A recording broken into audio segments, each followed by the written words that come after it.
Hello everyone, welcome to my political journalism news channel. The story for today is Energy Minister Angus Taylor has denied new laws set to take effect in July will further increase petrol prices, despite contrary advice from the petrol price watchdog and his own department. From July, fuel importers and refiners will be required to maintain a minimum number of days' worth of fuel for national security purposes, after a decade of Australia falling short of its international fuel holding obligations. Proposed regulations will mandate fuel companies hold at least 24 days' worth of gasoline onshore, though the details, including whether fuel on ships can be counted towards that, are still being figured out. In January, Australia had 30 days' worth of gasoline for cars, according to government data, though the nation has frequently fallen below proposed minimum levels in recent years. In its latest petrol price report released earlier this week, the Australian Competition and Consumer Commission (ACCC) said the new minimum stockholding obligations (MSO) would increase costs for fuel importers that would likely be passed on at the pump. The MSO arrangements will impose additional costs on refiners and importers, the ACCC said.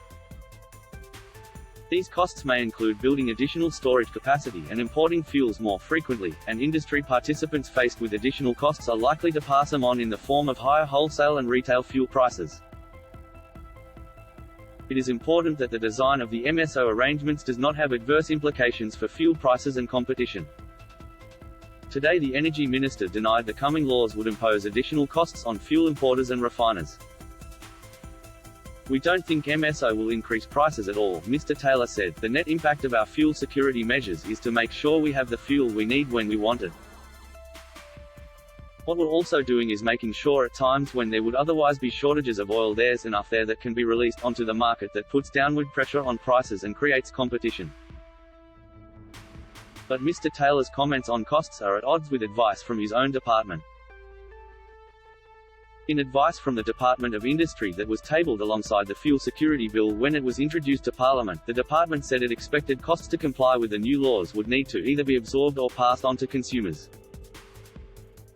Compliance costs will be passed on or absorbed to the extent possible in a competitive market, with this to be further assessed during consultation on the ministerial rules, the department said in its regulation impact statement.